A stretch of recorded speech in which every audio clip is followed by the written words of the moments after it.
Dear students, നമുക്ക് ആദ്യം പഠിച്ചു തുടങ്ങാം കേട്ടോ. നമ്മുടെ ബയോളജി അങ്ങ് സ്റ്റാർട്ട് ചെയ്യാം. നമുക്ക് ബയോളജിയുടെ ഫസ്റ്റ് നമ്മുടെ പാഠത്തിന്റെ പേര് വരുന്നത് അറിയാനും പ്രതികരിക്കാനും ഒരു പാഠമാണ്. എന്താ പറയാ, നമ്മള് എങ്ങനെയാണ് പ്രതികരിക്കുക കേട്ടോ, എങ്ങനെയാണ് നമ്മൾ അറിയുന്നത്, എങ്ങനെയാണ് അത് അറിയുന്ന കാര്യങ്ങളോട് എങ്ങനെ പ്രതികരിക്കുന്നു, ഇതാണ് നമ്മുടെ പാഠത്തിന്റെ ഹെഡിങ്.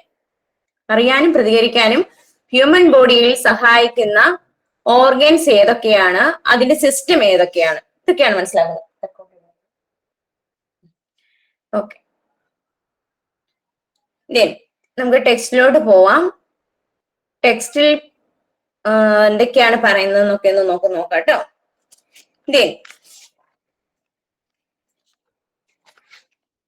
ഇപ്പൊ ഇതില് നമ്മുടെ പാഠത്തില് ഫസ്റ്റ് പേജിൽ കുറെ കാര്യങ്ങൾ നമ്മൾ കാണുന്നുണ്ട്.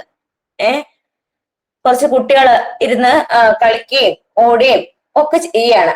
കണ്ടോ, ഒരു കൊച്ചു ഇത് കൊട്ടുമ്പോ എന്താണ്, തത്തകള് പറന്നു പോവുകയാണ്. കണ്ടോ? അപ്പോ പ്രതികരിക്കുന്നത് എങ്ങനെയെന്നാണ് നമ്മൾ ഇതിൽ മനസ്സിലാക്കുന്നത്. അതായത് നമ്മള് നന്നായി ഭക്ഷണം കഴിക്കുന്നു, അല്ലെങ്കിൽ എന്താ പറയാ, നല്ല ഇഷ്ടപ്പെട്ട ഒരു പാട്ട് നമ്മൾ കേൾക്കുന്നു. നമുക്ക് കേൾവി ശക്തി ഇല്ലാന്ന് കരുതുക. അങ്ങനെയാണെങ്കിൽ നമ്മൾക്ക് ആ പാട്ട് കേട്ട് അത് ആസ്വദിക്കാൻ കഴിയില്ല. അതുപോലെ തന്നെ പാട്ടുകാരന്റെ മുന്നിലിരുന്ന് നമ്മളിപ്പോ ഒരു സപ്പോസ് എന്താണ് ഭക്ഷണമോ ഒക്കെ കഴിക്കുകയാണെങ്കിൽ ആ നല്ല മണമുള്ള ഭക്ഷണം കഴിക്കാൻ ഞാൻ പാട്ടുകാരൻ നല്ല ആരുടെങ്കിലും അടുത്തിരുന്നിട്ട് നമ്മൾ നല്ല മണമുള്ള ഭക്ഷണമൊക്കെ കഴിക്കുകയാണെന്ന് കരുതുക. അപ്പൊ നമ്മൾ കഴിക്കുന്നതോടൊപ്പം കുട്ടികളെ ആ ഭക്ഷണത്തിന്റെ പാത്രം ഇങ്ങനെ തുറക്കുമ്പം അതിന്റെ തൊട്ടടുത്തിരിക്കുന്ന ആളുണ്ടല്ലോ, ആ ആൾക്കും അതിന്റെ രുചിയും മണവും ഒക്കെ അവർക്കും ഫീൽ ചെയ്യും. അപ്പൊ അത് ചിലപ്പോൾ മസാലയുടെ ആണെങ്കിൽ അങ്ങനെ, അല്ലെങ്കിൽ എരിവ്, അല്ലെങ്കിൽ പുളി, അല്ലെങ്കിൽ സ്വീറ്റ്, എന്താണോ അതിന്റെ ഒരു ഇതെന്ന് വെച്ചിട്ടുണ്ടെങ്കിൽ അത് ആ പാത്രം അങ്ങനെ ഓപ്പൺ ചെയ്യുമ്പോൾ അതിന്റെ ആ മണം എത്തിച്ചേരുന്ന സ്ഥലങ്ങളിലെല്ലാം അത് ഫീൽ ചെയ്യും.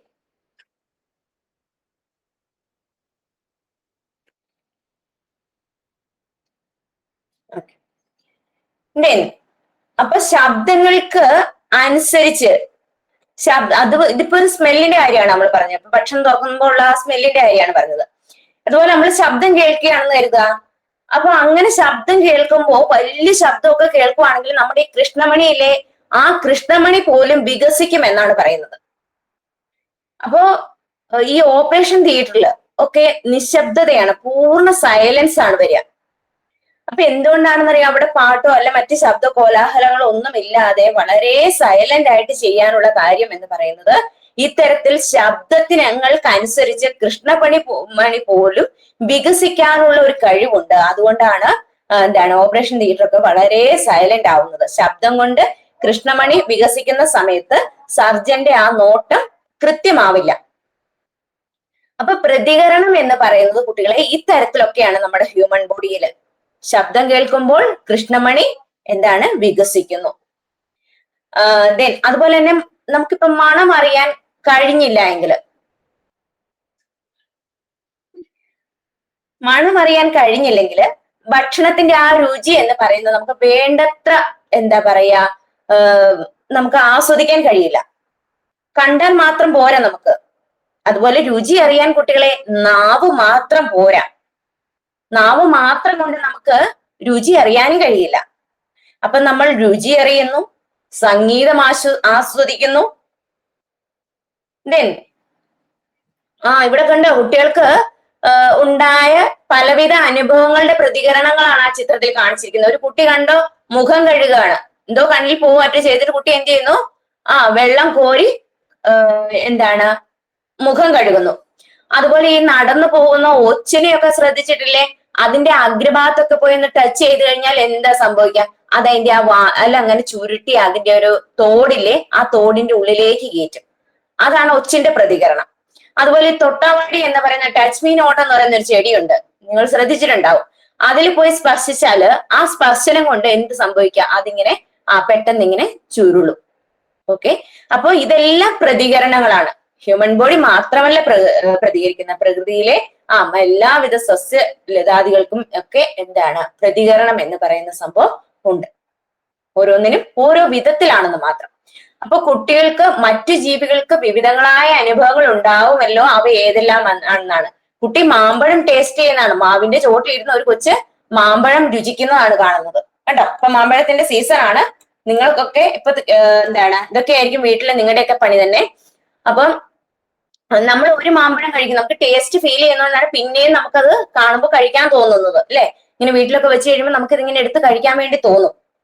അതുപോലെ ഒച്ചിനെ തൊടുമ്പോൾ അതിന്റെ ശരീരം ഉള്ളിലേക്ക് വലിക്കുന്നു കണ്ടോ. ഒരു എന്താണ് നെൽപ്പാടത്ത് വന്ന് നെല്ല് കൊത്തി പറിക്കുന്ന പക്ഷികളെ ഓടിക്കാൻ വേണ്ടിയാണ് കുട്ടികൾ അവിടെ എന്ത് ചെയ്യുന്നത്, അവിടെ എന്താണ് ഈ പാട്ട പോലത്തെ ആ സാധനം ഒന്ന് കൊട്ടിക്കൊടുക്കുന്നത് കണ്ടോ. അപ്പൊ നമ്മൾ വിചാരിക്കുന്നത് പോലെയല്ല കുട്ടികളെ കാര്യങ്ങൾ എന്ന് പറയുന്നത്. ഭക്ഷണത്തിന്റെ രുചി വേണ്ടത്ര ആസ്വദിക്കണമെങ്കിൽ നമുക്ക് എന്ത് പോരാ, നാവ് മാത്രം പോരാ, മറ്റു ചില ഘടകങ്ങളും കൂടി അറിയണം. ഇനി സ്മെല്ല് അറിയണമെങ്കിൽ മൂക്ക് മാത്രം പോരാ, പിന്നെ എന്താ വേണ്ടേ, മൂക്കിനകത്ത് എന്ത് വേണം, ഗ്രാഹികൾ വേണം. അങ്ങനെ ഒരു കാര്യവും കൂടി നമ്മൾ പഠിക്കുന്നുണ്ട്. ഇനി കാണണമെങ്കിൽ എന്താണ്, കണ്ണിങ്ങനെ ജസ്റ്റ് പോരാ, പിന്നെ എന്താണ്, ആ കാണുന്ന വിവരങ്ങളെ തലച്ചോറിൽ എത്തിക്കുന്നതിന് വേണ്ട നാഡീ ഞരമ്പുകൾ ഉണ്ടാവണം. ഇനി അതുപോലെ അറിയാനും പ്രതികരിക്കാനും പഞ്ചേന്ദ്രിയങ്ങൾക്കപ്പുറം നമ്മുടെ ശരീരത്തിൽ നടക്കുന്ന പ്രവർത്തന കേന്ദ്രങ്ങളെ എല്ലാം നമ്മൾ ഈ ഒരു പാഠഭാഗത്തിൽ പഠിക്കുന്നുണ്ട്.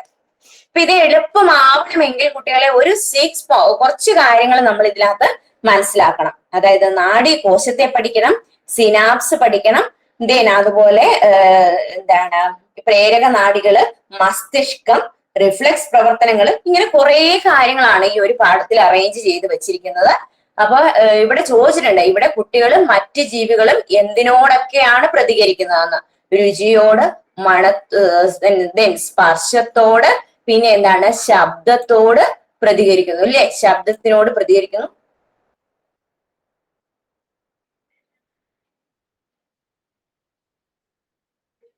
ഓക്കെ, ഇനി ജീവികളില് പ്രതികരണങ്ങൾക്ക് കാരണമാകുന്ന ഇത്തരം പ്രേരണകളാണ് ഉദ്ദീപനങ്ങൾ എന്ന ഒരു പോയിന്റ് ആണ്. ഇത് നമുക്ക് എന്താണ് നമ്മുടെ വൺ വേർഡ് ക്വസ്റ്റ്യനും കൂടിയാണ് കേട്ടോ. അപ്പൊ അതിനു മുമ്പ് കുറച്ചുകൂടി കാര്യങ്ങൾ നമുക്ക് മനസ്സിലാക്കണം. ഉദ്ദീപനങ്ങളിലേക്ക് നമുക്ക് നേരെ പോകാനായിട്ടില്ല. നമുക്ക് അതിനു മുമ്പ് ഉദ്ദീപനം എന്താണ്, എന്തുകൊണ്ടാണ് ഈ ഉദ്ദീപനം. ഇപ്പൊ സപ്പോസ് ഒരു ഉദാഹരണം പറയുകയാണെങ്കിൽ, നിങ്ങളിപ്പോ തീയുടെ അടുത്തേക്ക് പോകുന്നു എന്ന് കരുതുക. തീയുടെ അടുത്തേക്ക് പോകുമ്പോ തന്നെ നമ്മുടെ സ്കിന്നിനൊക്കെ ആ ചൂട് അങ്ങനെ അനുഭവപ്പെട്ടിട്ട് നമുക്ക് സ്വയം തോന്നും അങ്ങോട്ട് പോകണ്ട, അവിടെ തീയാണ്. എന്താണ് നമ്മുടെ ശരീരം നമ്മളോട് എന്ത് പറയും, നമ്മുടെ തലച്ചോറ് നമ്മളോട് പറയും അവിടെ തീയാണ്, അങ്ങോട്ട് പോകേണ്ട. അതുപോലെ പെട്ടെന്ന് നമ്മൾ എന്ത് ചെയ്യും, നമ്മുടെ കൈയുടെ അടുക്കാൻ പറ്റുകയാണെങ്കിൽ വളരെ പെട്ടെന്ന് നമ്മുടെ കൈ വലിക്കും ഇല്ലേ, നമ്മുടെ കൈ വലിക്കും തീ തട്ടാതെ. അപ്പൊ ഈ തരത്തിൽ കുട്ടികളെ എന്താണ് നമ്മൾക്ക് പ്രവർത്തിക്കാൻ ആവശ്യമായിട്ടുള്ള പ്രേരണ നൽകുന്നു. ഈ പ്രേരണകളെയാണ് നമ്മൾ എന്ത് വിളിച്ചത്, ഉദ്ദീപനം എന്ന് വിളിച്ചത് കേട്ടോ. എന്താണ് ഉദ്ദീപനങ്ങൾ? അതായത് ജീവികളിൽ പ്രതികരണത്തിന് കാരണമാകുന്ന പ്രേരണകളെ ഉദ്ദീപനം എന്ന് വിളിക്കുന്നു. അപ്പൊ ഉദ്ദീപനം എന്താണ്? തീ തൊട്ടാൽ പൊള്ളും എന്ന തിരിച്ചറിവോടുകൂടി നമ്മൾ കൈ വലിക്കുന്നു. നല്ല ചൂടുള്ള ഒരു പാത്രത്തില് വെള്ളമാണെങ്കിൽ നമുക്കത് നമ്മൾ മെല്ലെ എന്താണ് വല്ല ടവലൊക്കെ ഉപയോഗിച്ച് നമ്മൾ കൈ കൊള്ളാതെ അത് പിടിച്ച് എടുക്കുന്നു. ഓക്കെ, പിന്നെ ഒരു വക്കില്ലാത്ത കിണറോ കുളവോ ഒക്കെ ഉണ്ടെങ്കിൽ എടുത്തു ചാടിയാൽ എന്ത് സംഭവിക്കാം, നമ്മുടെ കൈയൊടിയും കാലൊടിയും ചിലപ്പോൾ മുങ്ങിത്താഴാൻ സാധ്യതയുണ്ട് എന്ന ബോധ്യത്താൽ നമ്മൾ എന്ത് ചെയ്യും, അരികിൽ ചെന്നിട്ട് മാറുന്നു. ഓക്കെ, അപ്പൊ ഇത്തരത്തില് നമുക്കൊരു പ്രേരണ കിട്ടുകയാണ്. അത് ചെയ്യരുത്, ഇത് ചെയ്യണം, അത് ചെയ്യരുത്, ഇങ്ങനെയുള്ള ഒരു പ്രേരണ നമുക്ക് കിട്ടുന്നു. അപ്പൊ ജീവികളിൽ പ്രതികരണത്തിന് കാരണമാകുന്ന പ്രേരണകളെ നമുക്ക് ഉദ്ദീപനം എന്ന് വിളിക്കാം. അപ്പം ഉദ്ദീപനം എന്ന് പറയുന്നത് ശരിക്കും ജീവികളിൽ പ്രതികരണങ്ങൾക്ക് കാരണമാകുന്ന പ്രേരണകളാണ് ഉദ്ദീപനങ്ങൾ. ഇതെന്ത് ചെയ്യണം, ഇത് നോട്ട്ബുക്കിലേക്ക് എഴുതണം.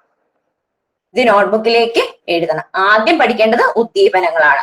ഈ ഉദ്ദീപനങ്ങളുടെ ഫലമായിട്ടാണ് നമ്മൾ എന്ത് ചെയ്യുന്നത്, തീ കാണുമ്പോൾ ചാടാതെ ഒക്കെ നമ്മൾ പെട്ടെന്ന് കൈവലിക്കുന്നു. അതുപോലെ എന്താണ് പെട്ടെന്ന് ഈ പുഴു അത് സാധനങ്ങളൊക്കെ എഴിഞ്ഞു പോകുന്ന സാധനം നമുക്ക് എന്തോ ഒരു സംതിങ് ഇറിറ്റേഷൻ അനുഭവപ്പെടും. നമ്മൾ പെട്ടെന്ന് എന്താണ് നമ്മുടെ ദേഹത്താണെങ്കിൽ നമ്മൾ തുള്ളിച്ചാടും അല്ലെങ്കിൽ തട്ടിക്കളയും. അങ്ങനെയൊക്കെ നമുക്ക് പെട്ടെന്ന് പ്രതികരിക്കാൻ വേണ്ടി ഒരു പാറ്റ നമ്മുടെ ദേഹത്തോട് ചാടുകയാണെങ്കിൽ എന്ത് ചെയ്യുക, നമ്മൾ ഒപ്പം ചാടും അല്ലെ. അപ്പൊ അങ്ങനെയൊക്കെയുള്ള പ്രതികരണങ്ങളാണ്. ആ പ്രതികരിക്കാനുള്ള ആ പ്രേരണകളെ വിളിച്ച പേരാണ് ഉദ്ദീപനങ്ങൾ എന്ന്. വളരെ ഇമ്പോർട്ടന്റ് ആണ്, അത് എഴുതി വയ്ക്കുക എന്താ സംഭവം. പിന്നെ അടുത്തത് ഇതില് ഉദ്ദീപനം എന്ന് പറയുന്നത് ശരിക്കും രണ്ട് വിധത്തിലുണ്ട്, രണ്ട് തരത്തിലുണ്ട്. അതായത് സ്പർശം, രുചി, ശബ്ദം, പ്രകാശം, എന്താണ് ഗന്ധം, ഇതൊക്കെ ബാഹ്യ ഉദ്ദീപനങ്ങളാണ്. വിശപ്പ്, ദാഹം എന്നൊക്കെ പറയുന്നത് ആന്തരിക ഉദ്ദീപനങ്ങളാണ്. കാരണം അത് നമ്മുടെ ബോഡിക്ക് അകത്തുനിന്നാണ് നമുക്ക് ആ ഒരു ഫീലിംഗ് കിട്ടുന്നത്. സ്പർശം, രുചി, ശബ്ദം അതൊക്കെ നമ്മൾ ചെവി കൊണ്ട് കേൾക്കുന്നു. ദെൻ പ്രകാശം, ഇതൊക്കെ. അപ്പൊ വിശപ്പും ദാഹവും ഒക്കെ നമ്മുടെ ശരീരത്തിന് ഉള്ളിൽ ഉണ്ടാവുന്ന ഉദ്ദീപനങ്ങളായതുകൊണ്ടാണ് നമ്മൾ എന്ത് വിളിക്കുന്നത്, ആന്തരിക ഉദ്ദീപനങ്ങൾ എന്ന് വിളിക്കുന്നത് കേട്ടോ. അപ്പം എന്താണ്, ഇതൊക്കെ വളരെ ഇമ്പോർട്ടന്റ് ആണ്. ഇതിനൊക്കെ കാരണമാകുന്നത് ശരിക്കും ഗ്രാഹികളാണ്. നമുക്ക് രുചി അറിയുന്നു, അതല്ലെങ്കിൽ രുചി അറിയണമെങ്കിൽ എങ്ങനെയാ നമ്മൾ അറിയുന്നത്, തിന്നു നോക്കണം അല്ലെ. അതുപോലെ ഗന്ധം അറിയണമെങ്കിലോ നമ്മൾ ഇങ്ങനെ മൂക്കിലൂടെ മണക്കണം. അപ്പൊ മണക്കണമെങ്കിൽ എന്ത് വേണം, മൂക്കിനകത്ത് ഗ്രാഹികൾ വേണം. ഇപ്പൊ ഈ ഗ്രാഹികളുടെ സാന്നിധ്യം എന്ന് പറയുന്നത് ശരിക്കും എവിടെയൊക്കെ ഉണ്ട്, നമ്മുടെ ഈ ജ്ഞാനേന്ദ്രിയങ്ങളിലും അതുപോലെ ഈ എന്താണ് ത്വക്ക്, കണ്ണ്, മൂക്ക്, നാക്ക്, ത്വക്ക്, ഇതൊക്കെയാണ് ഇന്ദ്രിയങ്ങൾ എന്ന് പറയുന്നത്. ഈ ഇന്ദ്രിയങ്ങളിലെല്ലാം തന്നെ ഗ്രാഹികളുണ്ട്. ഈ ഗ്രാഹികളാണ് ശരിക്കും എന്തിനെ കുറിച്ചുള്ള ഒരു ഉദ്ദീപനത്തിന് കാരണമാകുന്ന പ്രേരണ ശരിക്കും നമുക്ക് നൽകുന്നത് ഈ ഗ്രാഹികളുടെ സാന്നിധ്യമാണ്. അതുകൊണ്ടാണ് നേരത്തെ പറഞ്ഞത് നാക്കുണ്ടെങ്കിൽ മാത്രം നാം രുചി അറിയുന്നില്ല, പിന്നെ എന്ത് വേണം, ഗ്രാഹികൾ വേണം. ഈ ഗ്രാഹികൾ എന്താ ചെയ്യുന്നത്, ഈ വിവരങ്ങളെ എവിടേക്ക് എത്തിക്കും, ആവേഗങ്ങളാക്കി മസ്തിഷ്കത്തിലേക്ക് എത്തിക്കുന്നു. നാഡീഞരമ്പുകൾ വഴി മസ്തിഷ്കത്തിലേക്ക് എത്തിക്കുന്നു.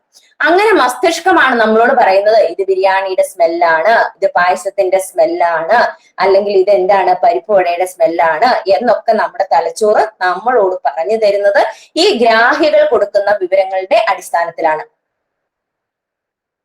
അപ്പൊ ഗ്രാഹികൾ എന്നാൽ എന്താണ്? ഗ്രാഹികൾ വളരെ പ്രധാനപ്പെട്ട ഒരു പോയിന്റ് ആണ്. ഗ്രാഹികൾ എന്താണ്? ഉദ്ദീപനങ്ങളെ സ്വീകരിക്കാൻ കഴിയുന്ന സവിശേഷ കോശങ്ങളെ വിളിക്കുന്ന പേരാണ് ഗ്രാഹികൾ. ഈ ഗ്രാഹികൾ എവിടെയൊക്കെയാണ് ഉള്ളത്? ഉദ്ദീപനങ്ങളെ സ്വീകരിക്കാൻ ജ്ഞാനേന്ദ്രിയങ്ങളിലും ശരീരഭാഗങ്ങളിലും ഒക്കെ സവിശേഷമായ കോശങ്ങളുണ്ട്. ഈ കോശങ്ങളെ വിളിച്ച പേരാണ് ഗ്രാഹികൾ എന്ന് കേട്ടോ. അപ്പൊ ഈ ഗ്രാഹികൾ എന്ത് ചെയ്യും? ഉദ്ദീപനങ്ങൾ സ്വീകരിച്ച ശേഷം ഉചിതമായിട്ടുള്ള സന്ദേശങ്ങൾ എങ്ങോട്ട് കൊടുക്കും? തലച്ചോറിലേക്ക് കൊടുക്കും. ഈ തലച്ചോറിലേക്ക് എങ്ങനെയാണ് ഈ വിവരങ്ങൾ എത്തുന്നത്? നമ്മുടെ നാഡീ ഞരമ്പുകൾ വഴിയാണ് ഈ വിവരങ്ങൾ തലച്ചോറിലേക്ക് എത്തുന്നത്. അപ്പൊ ഉദ്ദീപനം എന്താണെന്ന് പഠിച്ചു. ഇനി ഉദ്ദീപനത്തിന് സഹായിക്കുന്നത് ആരാണ്? ഗ്രാഹികൾ. ഗ്രാഹികൾ എന്ന് പറഞ്ഞാൽ എന്താണ്? കോശങ്ങൾ. ഈ കോശങ്ങൾ എവിടെയൊക്കെ ഉണ്ടാകും? നമ്മുടെ ഇന്ദ്രിയങ്ങളിലെല്ലാം ഉണ്ട്, പ്രത്യേകിച്ച് ജ്ഞാനേന്ദ്രിയങ്ങളില്. അതെന്താണ് ജ്ഞാനേന്ദ്രിയം എന്ന് പറയുന്നത്? കണ്ണ്, മൂക്ക്, നാക്ക്, ത്വക്ക്, ഇതൊക്കെയാണ് ജ്ഞാനേന്ദ്രിയങ്ങൾ എന്ന് പറയുന്നത്. ഓക്കെ, അപ്പൊ ഉദ്ദീപനങ്ങളെ സ്വീകരിക്കാൻ ജ്ഞാനേന്ദ്രിയങ്ങളിലും മറ്റ് ശരീരഭാഗങ്ങളിലും സവിശേഷമായ കോശങ്ങൾ ഉണ്ട്. ഇപ്പൊ സപ്പോസ് എന്താണ് നമ്മൾ മനസ്സിലാക്കി, ഗ്രാഹികൾ എന്നാൽ ഉദ്ദീപനങ്ങളെ സ്വീകരിക്കുന്ന കോശങ്ങളാണ് ഗ്രാഹികൾ എന്ന് നമ്മൾ പഠിച്ചു.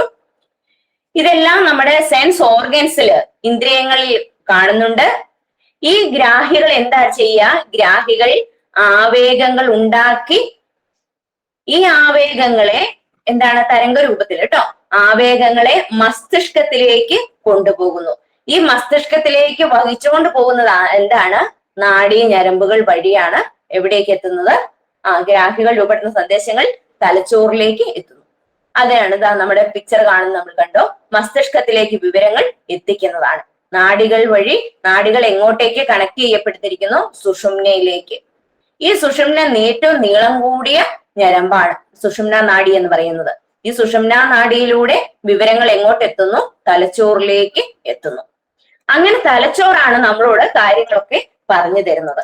അപ്പോ ഗ്രാഹികൾ ആവേഗങ്ങൾ ഉണ്ടാക്കി മസ്തിഷ്കത്തിലേക്ക് നാഡീ ഞരമ്പുകളിലൂടെ കൊണ്ടുപോകുന്നു. അങ്ങനെ മസ്തിഷ്കം നമ്മളോട് പറയും, നമ്മൾ എന്താ കണ്ടത്? നീ കാണുന്ന ഒരു ബോളാണ്, അല്ലെങ്കിൽ നീ ഇപ്പൊ പഠിച്ചുകൊണ്ടിരിക്കുകയാണ്, ഇന്ന കാര്യം നീ പഠിക്കുന്നു, 10ാം ക്ലാസ്സിലെ കുട്ടിയാണ്, ഈ വക വിവരങ്ങളൊക്കെ പറഞ്ഞു തരുന്നത് നമ്മുടെ മസ്തിഷ്കമാണ്. ഓക്കെ, അപ്പൊ ഇതിൽ ഇനി നെക്സ്റ്റ് പഠിക്കേണ്ട വളരെ ഇമ്പോർട്ടന്റ് ആയിട്ടുള്ള ഒരു കാര്യമാണ് നാഡീ വ്യവസ്ഥ എന്ന് പറയുന്ന പോയിന്റ്. ഈ നാഡീവ്യവസ്ഥ എന്താ ശരിക്കും? പ്രതികരണങ്ങളെ, ഉദ്ദീപനങ്ങളെ എല്ലാം നിയന്ത്രിക്കുന്ന വ്യവസ്ഥയാണ് ശരിക്കും നാഡീ വ്യവസ്ഥ എന്ന് പറയുന്നത്. എന്താണ്? പ്രതികരണങ്ങളെ, അതുപോലെ ഉദ്ദീപനങ്ങളെ എല്ലാം, പ്രേരണ മാത്രം ഉണ്ടാവുന്നുള്ളെങ്കിൽ അവിടെ ഉദ്ദീപനമാണ്, എന്നിട്ട് അതിനെയും പ്രതികരിക്കും നമ്മള്. അപ്പോ ഉദ്ദീപനങ്ങളും പ്രതികരണങ്ങളെയും എല്ലാം നിയന്ത്രിക്കുന്ന എന്താണ് വ്യവസ്ഥയാണ് നമ്മൾ എന്തെന്ന് വിളിക്കുക? നാഡീ വ്യവസ്ഥ എന്ന് വിളിക്കുന്നത്. കേട്ടോ? അപ്പൊ ഇതിവിടെ നോക്കിക്കോ, ഉദ്ദീപനങ്ങളെ സ്വീകരിച്ച് ഗ്രാഹികൾ രൂപപ്പെടുത്തുന്ന സന്ദേശങ്ങൾ തലച്ചോറിൽ എത്തുന്നതോടെയാണ് പൊതുവെ പ്രതികരണ പ്രവർത്തനങ്ങൾ നടക്കുന്നത്. വളരെ ഇമ്പോർട്ടന്റ് ആണ്, ഇത് ബുക്കിലേക്ക് എഴുതണം. ഈ പ്രവർത്തനങ്ങളെ നിയന്ത്രിക്കുകയും ഏകോപിപ്പിക്കുകയും ചെയ്യുന്നത് നാഡീ വ്യവസ്ഥയാണ്.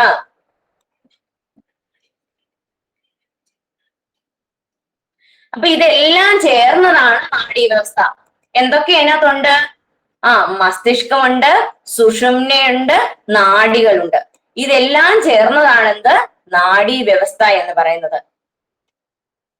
അപ്പൊ നാഡീ വ്യവസ്ഥ എന്ന് പറഞ്ഞാൽ എന്തെല്ലാം ഓർമ്മിക്കണം നിങ്ങൾ? നാഡികൾ, സുഷുമ്ന, മസ്തിഷ്കം. മസ്തിഷ്കത്തിലാണ് ഇതെല്ലാ വിവരങ്ങളും നമ്മളിലേക്ക് എത്തിക്കുന്നത്. അപ്പൊ നാഡീ വ്യവസ്ഥ എന്ന് പറയുമ്പോൾ ഇത്രയും കാര്യങ്ങൾ നിങ്ങളുടെ മനസ്സിലേക്ക് ഓർമ്മ വരണം. നാഡികളെ ഓർമ്മിക്കണം, അതുപോലെ നാഡികൾ സുഷുമ്ന വഴി എങ്ങോട്ടേക്ക് എത്തുന്നു? മസ്തിഷ്കത്തിലേക്ക് എത്തുന്നു. അപ്പോ ഉദ്ദീപനങ്ങളെ സ്വീകരിക്കാൻ ജ്ഞാനേന്ദ്രിയങ്ങളിലും മറ്റ് ശരീരഭാഗങ്ങളിലും സവിശേഷമായ കോശങ്ങളുണ്ട്. ഈ കോശങ്ങളെ എന്ത് വിളിക്കും? ഗ്രാഹികൾ എന്ന് വിളിക്കും. അപ്പൊ ഉദ്ദീപനങ്ങൾ സ്വീകരിച്ച ശേഷം നമ്മൾ കേൾക്കുന്ന പാട്ടാണെങ്കിലും, നമ്മൾ വലിയൊരു ഒച്ചപ്പാട് കേൾക്കുകയാണെങ്കിലും, അല്ലെങ്കിൽ ഒരു നല്ല പാട്ടാണ് കേൾക്കുന്നത് വിചാരിക്കുക, അങ്ങനെയാണെങ്കിൽ നമുക്കത് വീണ്ടും ആസ്വദിക്കാൻ തോന്നുന്നു. ഒരു ഭയങ്കര ഒച്ചപ്പാടാണെങ്കിൽ നമുക്ക് അവിടുന്ന് എഴുന്നേറ്റ് പോവാനോ അതെന്താണോ നോക്കാനോ നമ്മൾക്ക് തോന്നലുണ്ടാകുന്നു. ഭയങ്കരമായ ഇടിമിന്നൽ, കാറ്റ്, മഴയൊക്കെ വരികയാണെന്ന് വിചാരിക്കുക. അപ്പൊ തന്നെ നമ്മൾ എന്ത് ചെയ്യും? ആ റൂമെല്ലാം അടിച്ച് വീട്ടിൽ എവിടെയെങ്കിലും സേഫ് ആയിട്ട് ഇരിക്കാൻ വേണ്ടി നോക്കും. അപ്പൊ ഇങ്ങനെയുള്ള പലവിധ പ്രതികരണങ്ങൾക്ക് നമ്മുടെ ഹ്യൂമൻ ബോഡി വിധേയമാകുന്നുണ്ട് എല്ലായ്പ്പോഴും തന്നെ. അപ്പോ ഉദ്ദീപനങ്ങളൊക്കെ സ്വീകരിച്ച ശേഷം ഉചിതമായ സന്ദേശങ്ങൾ രൂപപ്പെടുത്തുന്നു. ഇങ്ങനെ രൂപപ്പെടുത്താൻ സഹായിക്കുന്നതാണ് ഗ്രാഹികൾ. ഗ്രാഹികൾ എന്താണ്? ഗ്രാഹികൾ എന്ന് പറഞ്ഞാൽ സവിശേഷ കോശങ്ങളാണ്. ഇത് എവിടെയൊക്കെ ഉള്ളത്? ഈ സവിശേഷ കോശങ്ങൾ മൂക്കിലുണ്ട്, നാക്കിലുണ്ട്, ത്വക്കിലുണ്ട്, നമ്മുടെ ചെവിയിലുണ്ട്, കണ്ണിലുണ്ട്. ഇനി ഈ ഉദ്ദീപനങ്ങൾ സ്വീകരിച്ചിട്ട് ഗ്രാഹികൾ രൂപപ്പെടുത്തുന്ന സന്ദേശങ്ങൾ തലച്ചോറിലെത്തുന്നു. ഇങ്ങനെ തലച്ചോറിലെത്തുമ്പോഴാണ് പൊതുവെ പ്രതികരണ പ്രവർത്തനങ്ങൾ നടക്കുന്നത്. യാതൊരു വിധത്തിലും നമ്മൾ പ്രതികരിക്കുന്നില്ല എന്ന് കരുതുക. അതെന്തുകൊണ്ടാണ് അങ്ങനെ സംഭവിക്കുന്നത്? ഗ്രാഹികൾ രൂപപ്പെടുത്തുന്ന സന്ദേശങ്ങളെ കൊണ്ടുപോവാൻ കൃത്യമായിട്ടുള്ള ഒരു നാഡീ വ്യവസ്ഥയുടെ സംവിധാനം നമ്മുടെ ശരീരത്തിൽ പ്രവർത്തിക്കുന്നില്ല എങ്കിൽ നമുക്ക് പ്രതികരണ പ്രവർത്തനം ഉണ്ടാവില്ല. അപ്പൊ ഈ പ്രവർത്തനങ്ങളെയൊക്കെ നിയന്ത്രിക്കുകയും ഏകോപിപ്പിക്കുകയും ഒക്കെ ചെയ്യുന്നത് എന്താണ്? നാഡീ വ്യവസ്ഥയാണ്. അപ്പൊ നാഡീ വ്യവസ്ഥ എന്ന് പറഞ്ഞാൽ എന്തൊക്കെ കാര്യങ്ങൾ പഠിക്കണം? നാഡികൾ, സുഷുമ്ന, മസ്തിഷ്കം ഇവയൊക്കെ ചേർന്നതാണ് നാഡീ വ്യവസ്ഥ. നാഡീ വ്യവസ്ഥയുടെ 3 പ്രധാന ഭാഗങ്ങളാണ് ഇവയെല്ലാം: നാഡികൾ, സുഷുമ്ന, മസ്തിഷ്കം. ഇനി നെക്സ്റ്റ്, ഇത് വളരെ ഇമ്പോർട്ടന്റ് ആണ് കേട്ടോ. ഇതൊരെണ്ണം പഠിച്ചു വെച്ചാൽ മതി. അതായത് നമ്മുടെ SLC പരീക്ഷയ്ക്ക് മോഡലിനും വരും, പബ്ലിക് എക്സാമിനും വരും. ഈ പ്രാവശ്യവും ഉണ്ടായിരുന്നു. എല്ലാ പ്രാവശ്യവും വരുന്ന റിപ്പീറ്റഡ് ക്വസ്റ്റ്യൻ ആണ്. എന്താ നമ്മൾ ഈ കണ്ടുകൊണ്ടിരിക്കുന്നത്? ഇതാണ് ന്യൂറോൺ.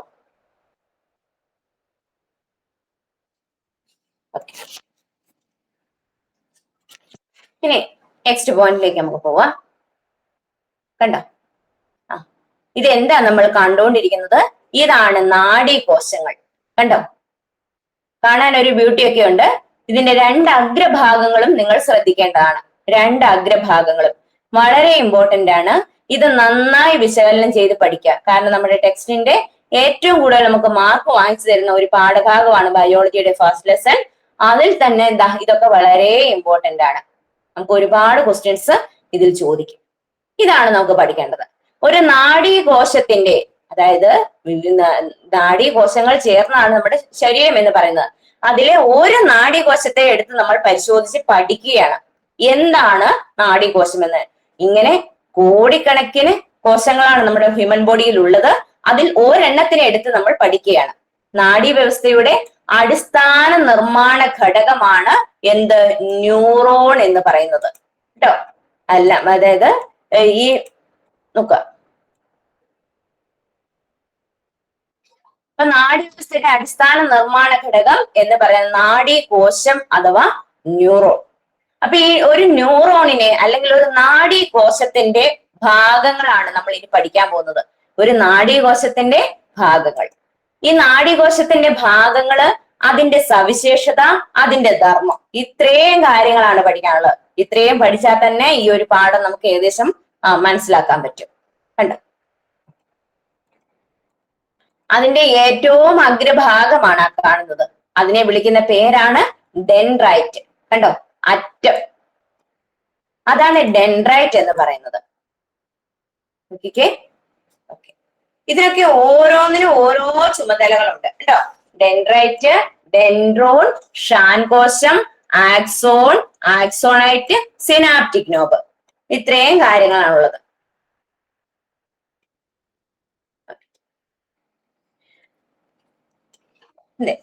അപ്പൊ നാഡീകോശത്തിന്റെ ഓരോ ഭാഗങ്ങളുടെ നമുക്ക് നോക്കാം. അപ്പൊ നാഡീകോശത്തിന്റെ മുഖ്യ ഭാഗങ്ങൾ ഏവ? നാഡീകോശത്തിന്റെ മുഖ്യ ഭാഗങ്ങൾ ഒന്നാമത്തെ ഭാഗമാണ് നമ്മൾ എടുത്തു നോക്കുന്നത്. അതേതാണ്? ഡെൻഡ്രൈറ്റ്. ഏറ്റവും അറ്റത്ത് കാണുന്നുണ്ട്. കണ്ടോ? ഒരു വേര് പോലെ കണ്ടോ, ഒരു ചില്ലകളൊക്കെ പോലെ കാണുന്ന ആ ഒരു ഭാഗമാണ് ഡെൻഡ്രൈറ്റ് എന്ന് പറയുന്നത്. അത് ശരിക്കും ഡെൻഡ്രോണിന്റെ ശാഖകളാണ്. അതിന്റെ അടിയിൽ ഒരു ചെറിയ തണ്ടുണ്ട്. അതിനെ വിളിച്ച പേരാണ് എന്താ? മഞ്ഞ കാണിച്ചിരിക്കുന്നതൊക്കെയാണ് എന്ത്? ഡെൻഡ്രൈറ്റ് എന്ന്. ഇനി ഈ ഡെൻഡ്രൈറ്റിന് ചില ചുമതലകളൊക്കെ ഉണ്ട്. അതായത് എന്താണ്? തൊട്ടടുത്ത ന്യൂറോണിൽ നിന്ന് സന്ദേശങ്ങൾ സ്വീകരിക്കുകയാണ്. ഇതിന്റെ എല്ലാ ഭാഗത്തും, ഇതിന്റെ 4 സൈഡിലും എന്തുണ്ട്? ഇതുപോലെയുള്ള നാഡീകോശങ്ങളുണ്ട്. അപ്പൊ ആ നാഡീകോശത്തിൽ നിന്ന് ഈ കോശ ശരീരത്തിലേക്ക്, കണ്ടോ? കോശ ശരീരമാണ് ആ ന്യൂക്ലിയസ് എന്ന് പറയുന്ന ആ ഒരു മഞ്ഞ ഭാഗം എന്ന് പറയുന്നതാണ് കോശ ശരീരം. അതിന്റെ മധ്യഭാഗത്തുള്ള ആ റൗണ്ട് കാണുന്നില്ലേ? അതാണ് ന്യൂക്ലിയസ്. ആ കോശ ശരീരത്തിലേക്ക് വിവരങ്ങൾ എത്തിക്കുന്നതിന്റെ പ്രധാനപ്പെട്ട ഫസ്റ്റത്തെ ഭാഗമാണ് ഡെൻഡ്രൈറ്റ് എന്ന് പറയുന്നത്. അപ്പൊ ഈ ഡെൻഡ്രൈറ്റ് എന്താ ചെയ്യുന്നത്? ഡെൻഡ്രോണിന്റെ ശാഖകളാണ്. ഡെൻഡ്രൈറ്റ് എന്ത് ചെയ്യുന്നു? ഈ ഉദ്ദീപനങ്ങളെ എങ്ങോട്ടേക്ക്, ആ കറുത്ത കുത്തുകൾ ഇത് കാണുന്നില്ലേ? നീല കുത്തുകൾ, സോറി കറുപ്പല്ല, നീല കുത്തുകൾ കേട്ടോ. അപ്പൊ ആ നീല കുത്തുകളാണ് ഉദ്ദീപനങ്ങള്. ആ ഉദ്ദീപനങ്ങൾ എന്തിലേക്കാണ് എത്തിച്ചേരുന്നത്? ഡെൻഡ്രൈറ്റിലേക്ക് കൊടുക്കുന്നു. കണ്ടോ? ആ ശാഖകളിലേക്ക് കൊടുക്കും. ഈ ഡെൻഡ്രൈറ്റിൽ നിന്ന് അത് നേരെ എങ്ങോട്ട് പോകും കുട്ടികളെ? ഡെൻഡ്രോൺ എന്ന് പറയുന്ന ഭാഗം. ഡെൻഡ്രോൺ എന്തിന്റെ ഭാഗമാണ്? കോശ ശരീരത്തിന്റെ ഭാഗമാണ്. കോശ ശരീരത്തിലേക്ക് വിവരങ്ങൾ എത്തിക്കുന്ന അഗ്രഭാഗമായി തൊട്ട് താഴെ ഒരു ചെറിയ വര കണ്ടോ? അതാണ്, ആ ഒരു ഭാഗമാണ് ഡെൻഡ്രോൺ എന്ന് പറയുന്നത്. ആ ഡെൻഡ്രോണിലേക്ക് വിവരങ്ങൾ കൊടുക്കുന്നു. ഡെൻഡ്രോൺ അത് നേരെ കോശ ശരീരത്തിലേക്ക് കൊടുക്കുന്നു. കണ്ടോ?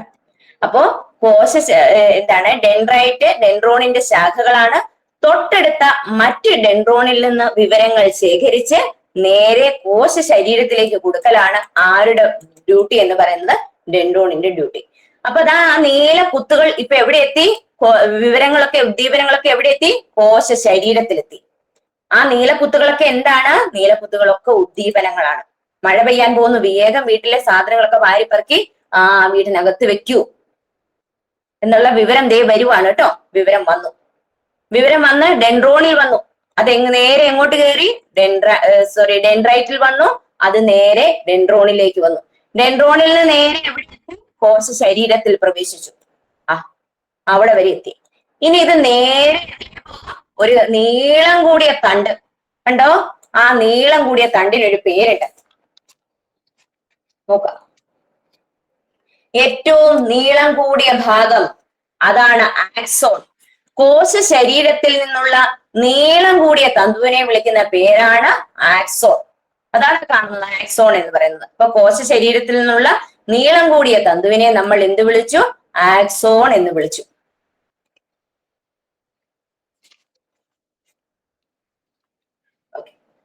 ശ്രദ്ധിക്കണം, കോശ ശരീരത്തിൽ നിന്നുള്ള നീളം കൂടിയ തന്തു അല്ലെങ്കിൽ നീളം കൂടിയ തണ്ടാണ് ആക്സോൺ.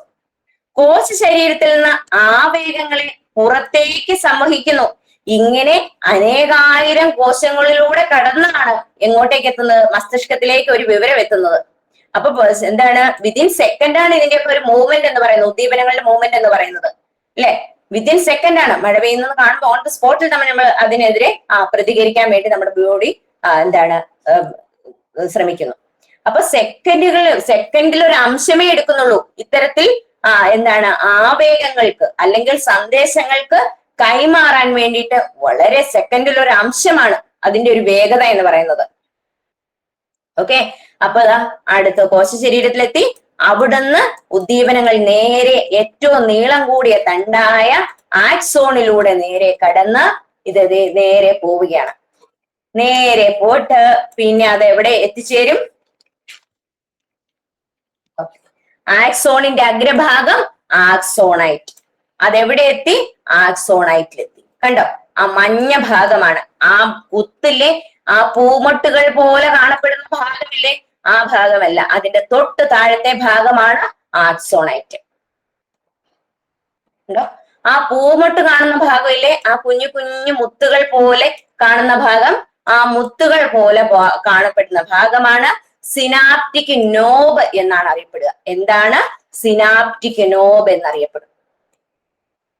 ആക്സോണൈറ്റിന്റെ അഗ്രഭാഗത്തെ വിളിച്ച പേരാണ് സിനാപ്റ്റിക് നോബ്. ആക്സോണൈറ്റിന്റെ അഗ്രഭാഗം. ഇനി പ്രേഷകം ശ്രവിക്കുന്നു. എന്താണ് നാഡീയ പ്രേഷകം എന്ന് പറയുന്നത്?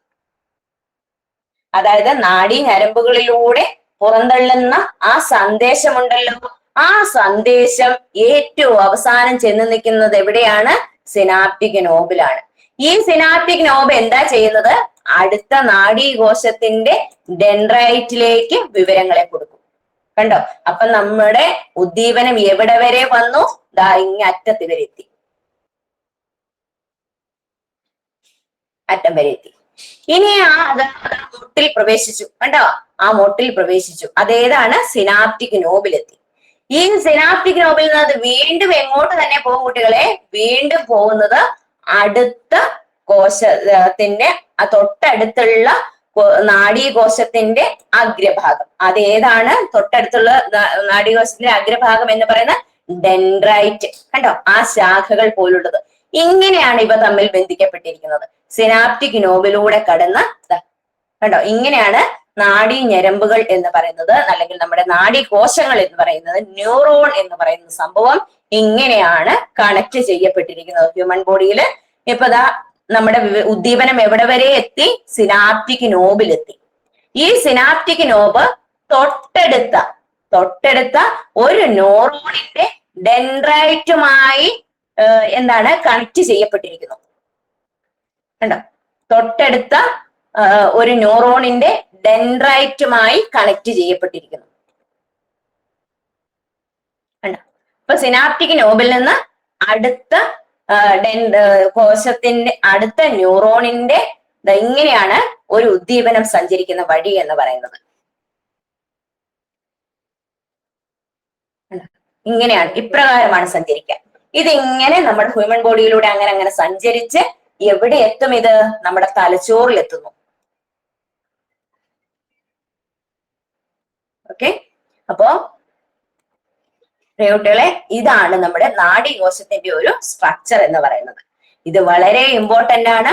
നാഡീകോശത്തിന്റെ ധർമ്മം, മുഖ്യഭാഗങ്ങൾ, അതിന്റെ സവിശേഷത, ഇത്രയും കാര്യങ്ങളാണ് നമ്മൾ പഠിച്ചത്. ഒന്നുകൂടി പറയാണ്, ഇത് ഇമ്പോർട്ടന്റ് ആണ്. ഇത് വരയ്ക്കണം, വരച്ച് പഠിക്കണം. ഇതിന്റെ ഓരോ ഭാഗങ്ങളും വരച്ച് പഠിക്കണം. ഞാൻ തരുന്ന വർക്കുകൾ ചെയ്യണമെന്ന് പറഞ്ഞിട്ട് രാവിലെ തന്ന വർക്കുകളാണ്. ഇപ്പൊ ഇതുവരെ 5 പേരെ മറ്റോ ചെയ്തു തന്നിട്ടുള്ളൂ, ബാക്കിയുള്ളവര് ചെയ്തിട്ടില്ല. നിങ്ങളുടെ വീട്ടിൽ വന്ന് പറഞ്ഞ് ചെയ്യിപ്പിച്ച് കൊണ്ടുവരാനൊന്നും പറ്റില്ല. നിങ്ങൾ തന്നെ മനസ്സ് വെച്ച് ആത്മാർത്ഥതയോടെ നിങ്ങൾ ചെയ്യണം. ക്ലാസ് കേട്ടിട്ട് ഇങ്ങനെ സിനിമ കണ്ടിരിക്കുന്ന ഒരു ഫീലിങ്ങിൽ കണ്ടിറങ്ങി പോകരുത്. കുറച്ച് ആത്മാർത്ഥത എന്നോടും നിങ്ങളോടും നിങ്ങൾ കാണിക്കണം കേട്ടോ. എനിക്ക് 24 മണിക്കൂർ നിങ്ങളെ ഫോൺ വിളിച്ചുകൊണ്ടിരുന്നാൽ പോരാ, നിങ്ങൾ അത് ചെയ്തിട്ട് എനിക്ക് ഇങ്ങോട്ട് അയക്കണം. പലരെയും ഞാൻ വിളിച്ച് പറയുവാണ്, ഇങ്ങോട്ട് അയക്ക് കേട്ടോ. നിങ്ങളൊക്കെ 10-15 വയസ്സായ കുട്ടികളാണ്. നിങ്ങൾക്കറിയാം നിങ്ങൾ ചെയ്യേണ്ട കാര്യങ്ങൾ എന്തൊക്കെയാണെന്ന്. ഇപ്പോഴേ ഇത് ഫസ്റ്റ് സ്റ്റെപ്പ് ആയതേ ഉള്ളൂ. ഇവിടെ മുതൽ നിങ്ങൾ ഇട്ട് ഉഴപ്പരുത്. ഇപ്പൊ വൺസ് അഗെയിൻ നോക്കുക, ഡെൻഡ്രൈറ്റ്. ഡെൻഡ്രൈറ്റ് എന്താണ്? നോക്കിക്കോളൂ.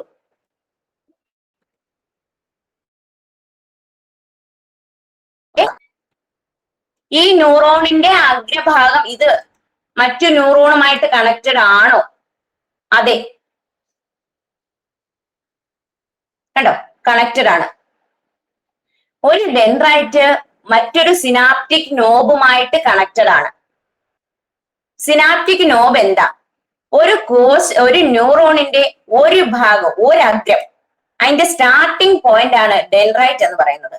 അതിന്റെ മറ്റേ അഗ്രം, അതിന്റെ ഓപ്പോസിറ്റ് വരുന്ന അഗ്രമാണ് സിനാപ്റ്റിക് നോബ് എന്ന് പറയുന്നത്. ഈ സിനാപ്റ്റിക് നോബ് മറ്റൊരു മറ്റൊരു ന്യൂറോണിന്റെ, മറ്റൊരു നാഡീകോശത്തിന്റെ ഡെൻഡ്രൈറ്റുമായി കണക്റ്റഡ് ആണ്. അപ്പൊ എന്താ മനസ്സിലാക്കേണ്ട കാര്യം? ഓരോ നാഡീകോശങ്ങളും പരസ്പര ബന്ധിതമാണ്. ഇതിന്റെ തുടക്കം വരുന്ന അഗ്രഭാഗത്തെ ഡെൻഡ്രൈറ്റ് എന്നും ഇതിന്റെ മറ്റേ മറ്റേ അഗ്രഭാഗം എന്ന് പറയുന്നത് എന്താ അറിയപ്പെടുക? സിനാപ്റ്റിക് നോബ് എന്നും പറയും. അപ്പൊ ഡെൻഡ്രൈറ്റ് എന്താണ്? എവിടെയാണ് ഡെൻഡ്രൈറ്റ്?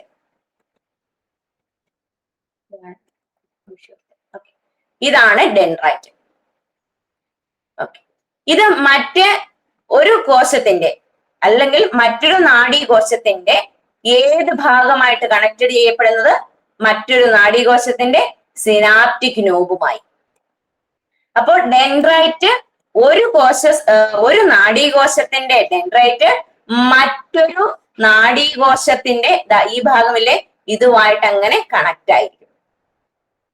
അങ്ങനെ എങ്ങനെയാണ് പോവുക, അത് ഓർമ്മ വേണം. എന്താണ്? ഒരു നാഡീകോശത്തിന്റെ ഡെൻഡ്രൈറ്റ് മറ്റൊരു നാഡീകോശത്തിന്റെ സിനാപ്റ്റിക് നോബുമായിട്ട് കണക്റ്റഡ് ആയിരിക്കും. അങ്ങനെ അങ്ങനെ ആയിരക്കണക്കിന് കോശങ്ങളാണ് നമ്മുടെ ബോഡിയിലുള്ളത്. ഓക്കെ, അപ്പൊ മുഖ്യഭാഗങ്ങൾ ഏതൊക്കെയാണ്? ഡെൻഡ്രൈറ്റ്, ഡെൻഡ്രോണ് ഉണ്ടോ? ഡെൻഡ്രൈറ്റിന്റെ തൊട്ട് താഴെ ഡെൻഡ്രോൺ. ഡെൻഡ്രോണിന്റെ ശാഖകൾ തൊട്ടടുത്ത ന്യൂറോണിൽ നിന്ന് സന്ദേശങ്ങൾ സ്വീകരിക്കുന്ന ഭാഗം. തൊട്ടടുത്ത ന്യൂറോൺ ആണ് എന്തിലേക്ക് വിവരങ്ങൾ കൊടുക്കുക? ഡെൻഡ്രൈറ്റിലേക്ക് വിവരങ്ങൾ കൊടുക്കും. ഡെൻഡ്രൈറ്റിൽ നേരെ എങ്ങോട്ട് പോകും? ഡെൻഡ്രോണിലേക്ക് പോകും.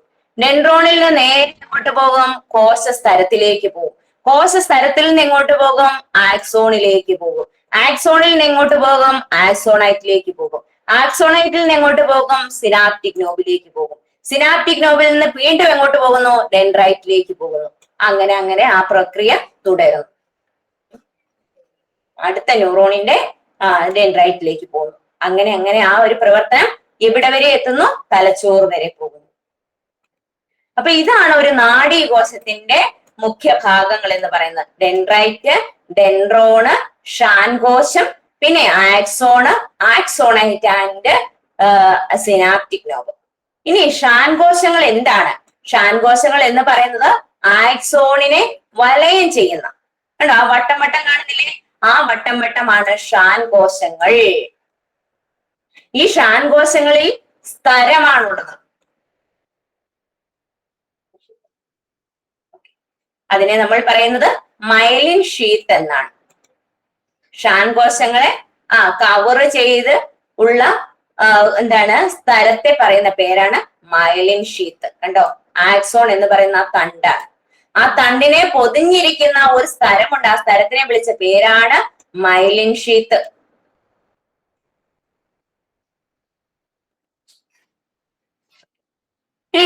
ഇത്രയും ഇത് വളരെ ഇമ്പോർട്ടന്റ് ആണ്.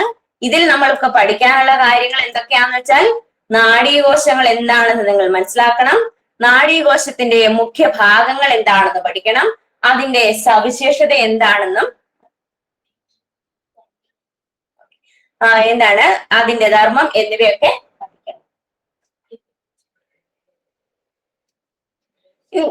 ഡെൻഡ്രോൺ കണ്ടോ, ഈ ഡെൻഡ്രോണ് കോശ ശരീരത്തിൽ നിന്ന് നീളം കുറഞ്ഞ ഭാഗമാണ് കേട്ടോ. നോക്കിയേ, ആ ഡെൻഡ്രൈറ്റ് എന്ന് പറയുന്നതിന്റെയും കോശ സ്ഥലത്തിന്റെയും ഇടയ്ക്കുള്ള ആ ഒരു ചെറിയ ഭാഗമാണ്, വളരെ ചെറിയ ഭാഗമാണ്. ആ ചെറിയ ഭാഗത്തെ വിളിച്ച പേരാണ് ഡെൻഡ്രോൺ. ഡെൻഡ്രൈറ്റിൽ നിന്ന് ആവേഗങ്ങളെ കോശ ശരീരത്തിൽ എത്തിക്കലാണ് ശരിക്കും ഡെൻഡ്രോണിന്റെ ചുമതല. കണ്ടോ, ഇനി ഷാൻകോശങ്ങൾ എവിടെയാണ് കാണുക?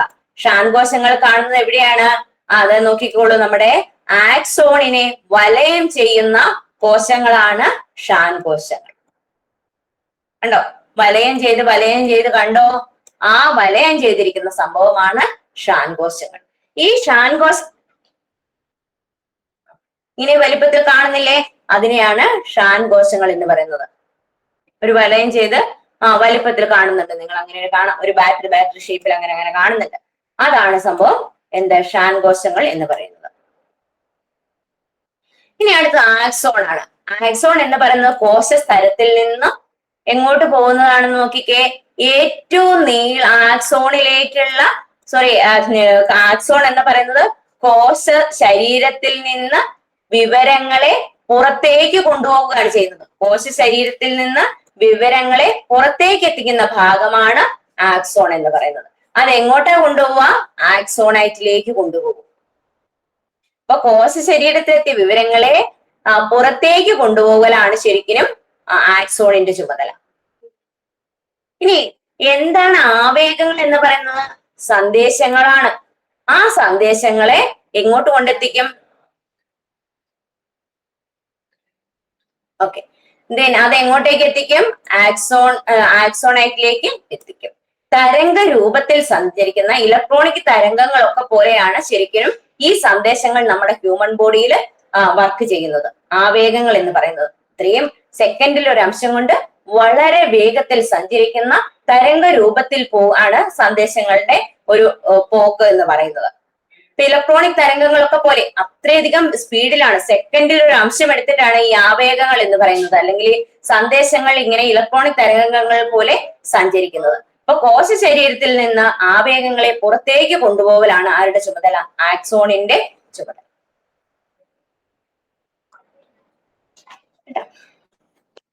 അപ്പൊ ആവേഗങ്ങളെ സിനാപ്റ്റിക് നോബില് എത്തിക്കും.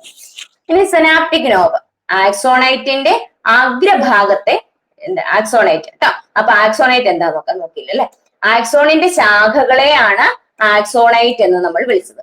ആവേഗങ്ങളെ സിനാപ്റ്റിക് നോബിൽ എത്തിക്കുന്നു. ഇതൊക്കെ ബുക്കിൽ എഴുതണം.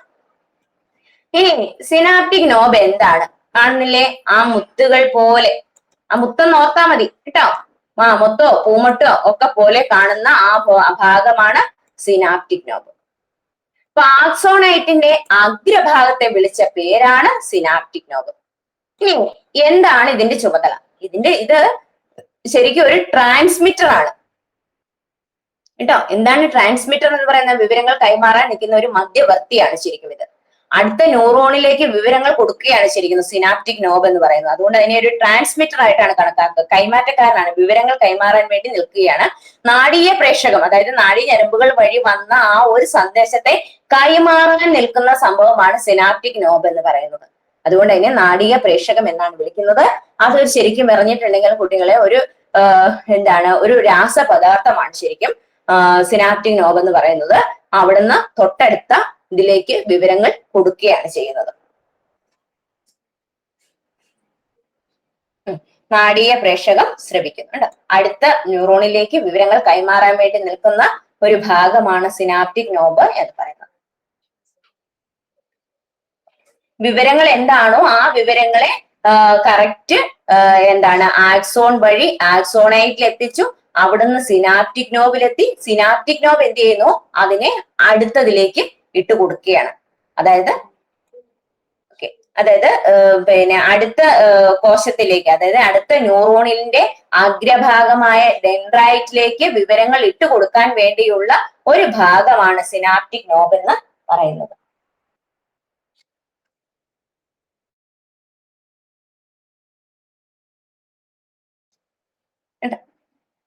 അപ്പൊ അതിന് വേണ്ടിയിട്ട്, അതായത് ഈ വിവരങ്ങളെ അടുത്ത ന്യൂറോണിലേക്ക് എത്തിക്കണമല്ലോ, അതിനു വേണ്ടിയിട്ട് വിവരങ്ങളെ കൈമാറുകയാണ് സിനാപ്റ്റിക് നോബ് ചെയ്യുന്നത് കേട്ടോ. വിവരങ്ങളെ കടത്തിവിടുന്നു. അതുകൊണ്ടാണ് നാഡീയ പ്രേഷകം എന്ന് അതിനെ വിളിക്കുന്നത് കേട്ടോ, സിനാപ്റ്റിക് നോബിനെ. അപ്പൊ നാഡീയ പ്രേഷകം ശ്രവിക്കുന്ന ഒരു ഭാഗമാണത് കേട്ടോ. ട്രാൻസ്മിറ്റർ എന്നാണ് അതിനെ പറയുന്നത്, ന്യൂറോ ട്രാൻസ്മിറ്റർ കേട്ടോ. അത് ശരിക്കും പറഞ്ഞ കുട്ടികളെ ഈ വെള്ളം ഒക്കെ പോലെ, അതായത് ജലതന്മാത്രയൊക്കെ പോലെ, വാട്ടർ മോളിക്യൂളൊക്കെ പോലെയുള്ള ഒരു സംഭവമാണത്. എന്താണ്, രാസപദാർത്ഥമാണ് സിനാപ്റ്റിക് നോബ് എന്ന് പറയുന്നത് കേട്ടോ. അപ്പൊ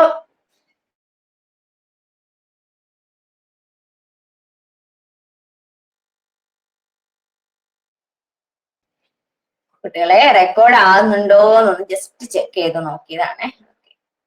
ആവുന്നുണ്ടെന്ന് തോന്നുന്നു. അപ്പൊ അടുത്ത പോയിന്റിലേക്ക് നമുക്ക് പോകാം കേട്ടോ. മിക്ക ആക്സോണുകളെയും കൊഴുപ്പടങ്ങിയ മൈലിൻ സ്തരം ആവർത്തിച്ച് വലയം ചെയ്തിരിക്കുന്നു. മിക്ക ആക്സോണുകളെയും. അപ്പൊ എന്താണ്, അവിടെ ഒരു പ്രൊട്ടക്ഷന്റെ ഭാഗമാണ് കേട്ടോ. അതായത് ഈ ആക്സോണുകൾ എന്ന് പറയുന്ന ഏറ്റവും കോശ ശരീരത്തിൽ നിന്നുള്ള ഏറ്റവും നീളം കൂടിയ തണ്ടാണ് എന്ന് നമ്മൾ പഠിച്ചു. ആക്സോണേറ്റിലേക്ക് പോകുന്ന ഏറ്റവും നീളം കൂടിയ തണ്ടാണ്. അപ്പൊ ഇതിനെ എന്താണ് സംരക്ഷിക്കുന്നതിന് വേണ്ടിയിട്ടാണ് ശരിക്കും ഒരു കൊഴുപ്പടങ്ങിയ ഒരു സ്തരം അതിനെ കവർ ചെയ്തിട്ടുണ്ട്, അതിനെ വലയം ചെയ്തിട്ടുണ്ട്. ഇതിനെ വിളിച്ച പേരാണ് മയലിൻ ഷീത്ത്. ഷാൻ കോശങ്ങളെ നമ്മൾ കണ്ടല്ലോ. ഈ ഷാൻ കോശങ്ങൾ ഉള്ള ഒരു സ്തരമുണ്ട്, ആ സ്തരത്തിനെ വിളിച്ച പേരാണ് മയലിൻ ഷീത്ത്. ഈ മയലിൻ ഷീത്ത് പൊതിഞ്ഞു വെച്ചിരിക്കുന്ന എന്തിനെയാണ്, ആക്സോണിനെ. കണ്ടോ, ഒരു സ്തരമാണിത്. മഞ്ഞ കളറിൽ കാണുന്ന, ആ മഞ്ഞ കളറിൽ കാണുന്നതാണ് ആ കോശ ശരീരത്തിൽ നിന്ന് ആക്സോണൈറ്റിലേക്ക് വിവരങ്ങളെ കൊണ്ടുപോകുന്ന ഏറ്റവും നീളം കൂടിയ തണ്ടാണത്. അതിനെ കവർ ചെയ്തിരിക്കുന്ന കവർ ചെയ്തിരിക്കുന്ന ആ നീലഭാഗം ഉണ്ടല്ലോ, ആ കനത്തിൽ ഒരു സംഭവം കാണുന്നില്ലേ, അതിനെ കവർ ചെയ്ത് വരുന്നത്, ആ കവർ ചെയ്തിരിക്കുന്ന ആ വലയത്തെ വിളിച്ച പേരാണ് എന്ത്, മയലിൻ ഷീത്ത് എന്ന് പറയുന്നത്. അപ്പൊ ആക്സോണിനെ കവർ ചെയ്തിരിക്കുന്ന ആ ഒരു സ്തരമാണിത്. ദ്രാവക രൂപത്തില് കേട്ടോ, ദ്രാവക രൂപത്തിലാണ് വരിക, സ്തരമാണിത്. അതിനെ വിളിച്ച പേരാണ് മയലിൻ ഷീത്ത്. ഇനി മയലിൻ ഷീത്തിന്റെ സവിശേഷതയും പ്രാധാന്യവും ഒക്കെ കണ്ടെത്തി നമ്മളോട് എന്താണ് കുറിപ്പ് തയ്യാറാക്കാൻ പറയുന്നുണ്ട്. അതിന്റെ ഭാഗത്താണ് ഷാൻ കോശങ്ങൾ ഉണ്ട് കേട്ടോ. ആ സ്ഥലത്തിൽ വരുന്നതാണ് ഷാൻ കോശങ്ങൾ എന്ന് പറയുന്നത്. ഷാൻ കോശങ്ങൾ അടങ്ങിയിരിക്കുന്നു ആ ഒരു സ്ഥലത്തില്. അപ്പോ ആക്സോണിനെ കവർ ചെയ്തിരിക്കുന്ന അതാണ് ഷാൻ കോശങ്ങൾ എന്ന് പറയുന്നത്. അതില് കേട്ടോ, ശരിക്കും ഈ ഷാൻ കോശങ്ങളാണ് ഈ മയലിൻ ഷീത്ത് എന്ന് പറയുന്ന ആ ഒരു സ്ഥലം അല്ലെങ്കിൽ ആ ഒരു വലയം സൃഷ്ടിക്കുന്ന അല്ലെങ്കിൽ നിർമ്മിച്ചിരിക്കുന്നത് ഷാൻ കോശങ്ങൾ കൊണ്ട് ആണ്. അപ്പൊ നമുക്ക് അതിന്റെ നോട്ട് വേണം. നോട്ട് ഞാൻ ഗ്രൂപ്പിൽ ഇട്ട് തന്നേക്കാം. അപ്പൊ മയലിൻ ഷീത്തിന്റെ പ്രാധാന്യവും വളരെ പ്രധാനപ്പെട്ടാണ്. ഇതിന്റെ മുമ്പത്ത് വരുന്ന എന്താണ് നാഡീകോശങ്ങളെ കുറിച്ചുള്ളത് ഒക്കെ നമുക്ക് വളരെ ഇമ്പോർട്ടന്റ് ആണ് കേട്ടോ. അപ്പൊ അതിന്റെ നോട്ട്സ് ഞാൻ ഇപ്പൊ തന്നെ ഗ്രൂപ്പിലേക്ക് ഇടുന്നുണ്ട്. നിങ്ങൾ ആ ഗ്രൂപ്പിൽ കയറി ആ നോട്ട്സ് ഒക്കെ ഒന്ന് എഴുതി സെറ്റ് ആവണം. പിന്നെ ഇത് വരയ്ക്കാൻ പഠിക്കണം. ഇതിന്റെ ഭാഗങ്ങളെ എല്ലാം നമ്മൾക്ക് പഠിക്കണം. പിന്നെ എന്താണ് കുട്ടികളെ, പിന്നെ ഇംഗ്ലീഷിന്റെ ക്ലാസ്സിന്റെ കഴിഞ്ഞ ക്ലാസ്സിന്റെ കുറച്ച് നോട്ട് ഉണ്ട്. ആ നോട്ടും കൂടി ഞാൻ ഇട്ട് തരാം. നാളെ മോർണിംഗ് നമുക്ക് ക്ലാസ് ഉണ്ടാവില്ല, കാരണം നമ്മുടെ ടീച്ചർ എന്താണ് വിഷു ആഘോഷിക്കാൻ പോയിട്ട് വന്നിട്ടില്ല. അപ്പൊ അതുകൊണ്ട് മറ്റെല്ലാ ബാച്ചും കൂടി എനിക്ക് കൊണ്ടുപോകാൻ പറ്റാത്തതുകൊണ്ട് നാളെ മോർണിംഗ് ടൈം ഞാൻ നിങ്ങൾക്ക് ക്ലാസ് വെച്ചിട്ടില്ല. ഈവനിങ് ആണ് നാളെ ക്ലാസ് വരുന്നത്. പിന്നെ ടീച്ചർ ഉച്ചയാകുമ്പോഴേ എത്തുള്ളൂ. അപ്പം ഈ നോട്ടും കാര്യങ്ങളൊക്കെ കുട്ടികൾ എഴുതുക. അതുപോലൊപ്പം തന്നെ ഇംഗ്ലീഷിന് കുറച്ച് നോട്ട്സ് ഉണ്ട്. നമ്മുടെ ഫസ്റ്റ് പാർട്ട് ഞാൻ ഒന്ന് ചെറുതായിട്ട് എടുത്തായിരുന്നു.